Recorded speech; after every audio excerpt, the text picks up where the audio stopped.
Right, now's the exciting part. We're going to bring the chickens up and introduce them to their new home. So here they are. This is moving our girls into their coop. Wenna's very excited about it. What's this? Oh, look. Good girl. Instead of a sheepdog, she's a chicken dog.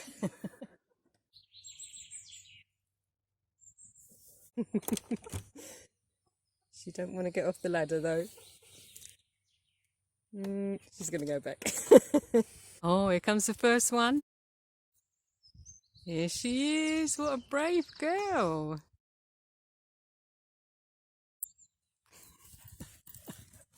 Oh, that's... Oh, and back. She went back in. She was brave for a minute. Well done, little chicken. Right, that's it for today. That's everything done. The chickens are in there, the pen's made. So hopefully they're going to be happy there. I hope you've enjoyed watching our chickens move.